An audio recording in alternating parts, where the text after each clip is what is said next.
রব্বুল আলামিন বলবেন, মালাকুল মাউত কেঁদো না, এটাই দুনিয়ার বিধান, আমি আল্লাহর দেয়া বিধান, এটাই, জন্মালেই মরতে হয়, যাও।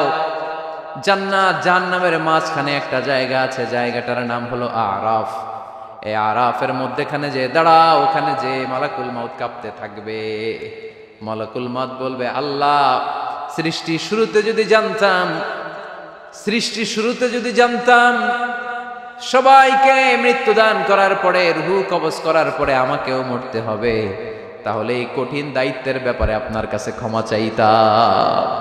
আজকে আমারও যে ভাগ্য বরণ করে নিতে হবে সৃষ্টির শুরুতে, আমি এটা কল্পনাই করতে পারিনি। আল্লাহ বলবেন, নো টক, মুত, ইয়া মালাকাল মাউত, মরে যা, মুত, মরে যাও। বলার সাথে সাথে মালাকুল মাউত এক বিকট চিৎকার হাঁকিয়ে মরে যাবে। মালাকুল মাউতের চিৎকারটা সেদিন এত ভয়ঙ্কর হবে, বিষ্ণু ঈসা ইসলাম বলেন, ওই চিৎকারের আওয়াজ যদি পৃথিবীর মানুষেরা কান দিয়ে শুনতে পেত, তাহলে কিয়ামত সংগঠিত হওয়ার জন্য আলাদা করে ইসরাফিলের সিঙ্গার প্রয়োজন হতো না। ওই চিৎকারের আওয়াজে প্রতিটা মানুষ কানের পর্দা ফেটে ওই জায়গায় লাশ হয়ে পড়ে যেত। এবার ডানে বায়ে সামনে পেছনে উপরে নিচে কেউ নাই, একজন ছাড়া, জোরে বলতে হবে, তিনি কে? আল্লাহ তখন পৃথিবীকে একটা ডাক দিবেন, বলবেন, ইয়া দুনিয়া আইনা আনহারুকি, এই পৃথিবী তোর নদীগুলো কোথায়? ইয়া দুনিয়া আইনা আশজারুকি, এই পৃথিবী তোর গাছগুলো কোথায়? বটতলা। ইয়া দুনিয়া আইনাল জিবাল, তোর বড় বড় মাউন্ট এভারেস্ট পাহাড়, আলাস্কা পর্বতমালা, আলপস পর্বতমালা, এগুলো কোথায়? তুর পাহাড় আজকে কোথায়? ইয়া দুনিয়া আইনাল মুলুক, রাজা বাদশারা কোথায়, যারা ক্ষমতার দাপটে পা জমিনে ফেলতে চাইতো না? আইনাল জাবাবেরা, অত্যাচারী স্বৈর শাসকগুলো আজকে কোথায়? কোথায় আজকে? কোনো আওয়াজ নাই। আল্লাহ তখন হুঙ্কার দিয়ে বলবেন, লিমানিল মুলকুল ইয়াউম, who belongs the kingdom today. Allah চিৎকার দিয়ে বলবেন, আজকে ক্ষমতা কার? আওয়াজ করে বলেন, সেদিন ক্ষমতা কার? আল্লাহ সেদিন প্রশ্ন করে নিজেই নিজের প্রশ্নের উত্তর দিবেন, লিমানিল মুলকুল ইয়াউমা লিল্লাহিল ওয়াহিদিল কাহ্হার। সেদিন ক্ষমতা দুনিয়ার কোনো রাজার নাই, কোনো বাদশার নাই, কোনো স্বৈর শাসকের নাই, কোনো সুলতানের নাই, কারো নাই। সেদিন ক্ষমতা চলবে একজনের, তিনি কে? তার নাম হচ্ছে রহমান। তার নাম কি? আরো জোরে বলেন, কি নাম? এজন্য রহমান কারে বলে আজকে চিনতে পারছেন? তার দয়ার শেষ আছে? তার ক্ষমতার কোন কুল কিনারা আছে? তার ধন ভান্ডারে কোনো কমতি আছে? এজন্য লা বিশাইইন মিন নিআমিকা রাব্বানা নুকাযযিবু ফালাকাল হামদ, we don't deny any of your mercy and blessings, all praises to you। আল্লাহ, তোমার কোন নিয়ামতকে আমরা অস্বীকার করি না। আল্লাহ প্রথমে ধমক দিয়ে বলছেন, এই মানব জাতি আর জিন জাতি, আমার কোন নিয়ামতকে অস্বীকার করবি? আমরা বলি, কোনটাই অস্বীকার করি না। সকল প্রশংসার মালিক একজন, তিনি কে? আল্লাহর প্রশংসা জীবনের সব জায়গায় করতে রাজি আছেন? সবাই রাজি আছেন? কে কে রাজি? হাত তুলে আল্লাহর দেখান। কুল্লু মান আলাইহা ফান ওয়া ইয়াবকা ওয়াজহু রাব্বিকা যুল জালালি ওয়াল ইকরাম। পড়েন, কুল্লু মান আলাইহা ফান ওয়া ইয়াবকা ওয়াজহু রাব্বিকা যুল জালালি ওয়াল ইকরাম فبأي آلاء ربكما تكذبان। পড়েন সুবহানাল্লাহ। আল্লাহ বললেন, মহাবিশ্বে যা দেখতে পাও সব শেষ হয়ে যাবে, যা দেখা যায় সব ধ্বংস হয়ে যাবে, একজন সত্তা ছাড়া। চিল্লায় বলেন, তিনি কে? আমরা চিরকাল থাকার জন্য পৃথিবীতে আসছি না? কে কে আজীবন বাঁচবেন? হাত তোলেন তো। বাঁচবো কেউ? আমরা কেউ বাঁচবে? বেঁচে থাকবে একজন সত্তা, তিনি কে? তিনি অব্যয়, তিনি অক্ষয়, তার লয় নাই, তার কোনো ক্ষয় নাই, তিনি সদা জাগ্রত, সদা সজাগ, তিনি হচ্ছেন আল্লাহ রাব্বুল ইজ্জত। চিল্লায় কোন ঠিক কিনা? সবাই মরে যাবো আমরা, সবাই, কেউ থাকবো না। এই পৃথিবী থাকার জায়গা নয়। কিয়ামতের সময় আল্লাহ তাআলা মালাকুল মাউতকে বলবেন, সবার রূহ কবজ করে দেন, সবার, কেউ থাকবে না, সবার রূহ কবজ হয়ে যাবে। আল্লাহ মালাকুল মাউতকে বলবেন, মালাকুল মাউত কি অবস্থা? বলবে, সব শেষ। মাইয়াবকা, কে বাকি? মালাকুল মাউত বলবে, জিনেরা বাকি, যাদেরকে দেখা যায় না। আল্লাহ বলবেন, জিনদেরকেও শেষ করে ফেলো, রূহ কবজ করো। মালাকুল মাউত আজরাইল জিনদের রূহ কবজ করবে। আল্লাহ এবার জিজ্ঞেস করবে, ইয়া মালাকাল মাউত আখবিরনি মাইয়াবকা, এবার বলো আর কে বাকি? মালাকুল মাউত বলবে, আল্লাহ মানুষগুলো সব শেষ, জিনগুলাও শেষ, এবার বাকি ইবলিস শয়তান, ইবলিসরেও শেষ করো, ইবলিসও শেষ। আল্লাহ আবার জিজ্ঞেস করবেন, ইয়া মালাকাল মাউতি মাইয়াবকা, আর কে বেঁচে আছে বলো?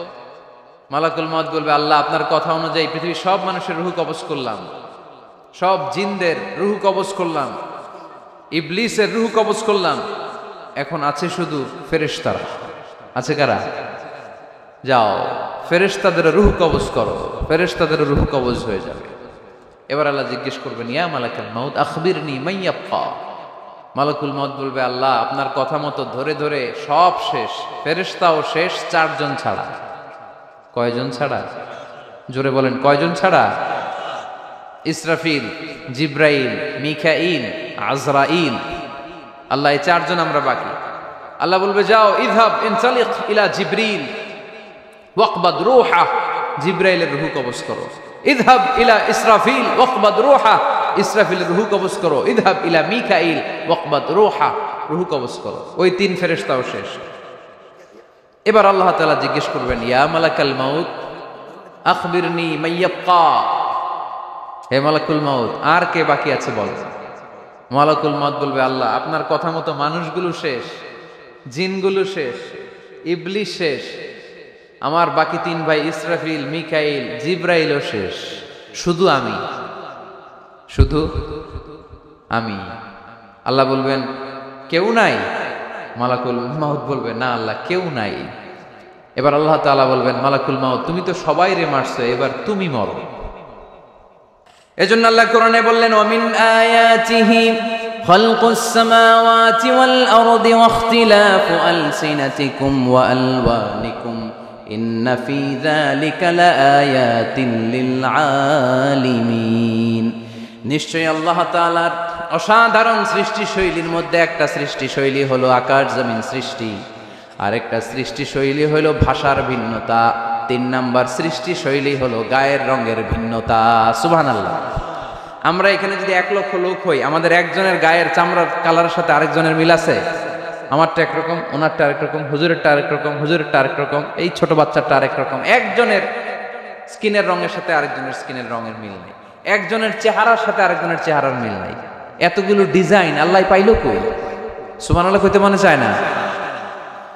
এজন্য আল্লাহ বললেন, আল্লামাহুল বায়ান, আমি বয়ান শিক্ষা দিয়েছি, আমি তোমারে জিহ্বা দিয়েছি, চোখ দিয়েছি। আলাম নাজআল লাহু আইনাইনি ওয়া লিসানাও ওয়া শাফাতাইন ওয়া হাদাইনাহুন নাজদাইন। আল্লাহ বললেন, আমি কি তোরে চোখ দেই নাই, নাক দেই নাই, আমি কি তোরে জিহ্বা দেই নাই, আমি কি তোরে মনের ভাব প্রকাশ করার জন্য সুন্দর একটা ভাষা দেই নাই? সুবহানাল্লাহ পড়েন। তাহলে ভাষার মালিক কে? এ ভাষা নাজিল করেছে কে? এরপরে আল্লাহ বললেন, আশ-শামসু ওয়াল কামারু বিহুসবান, সূর্য আর চাঁদ এই দুইটাকে আমি বানিয়েছি হিসাব করার জন্য।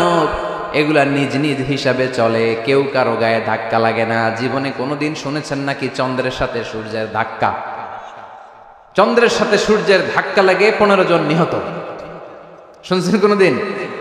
লাশ-শামসু ইয়ানবাগী লাহা আন তুদরিকাল কামারা ওয়ালাল লাইলু সাবিকুন নাহার ওয়া কুল্লুন ফি ফালাকিন ইয়াসবাহুন। প্রবল জ্ঞানী হইবে যাহারা, আপন জ্ঞানেতে বুঝিবে তাহারা। রাত্রি পারে না আগে যাইবার, দিনের স্থান করে অধিকার। সূর্য লাগে না চন্দ্রের গায়েতে, চন্দ্র বাঁধে না সূর্যের গায়েতে। যে যাহার স্থান দখল করিয়া ঘুরিতেছে আপন প্রভুকে ডরিয়া। ঠিক কিনা? আকাশ জমিনে চন্দ্র সূর্য একটা সত্তারে ডরায়, চিল্লায় বলতে হবে তিনি কে?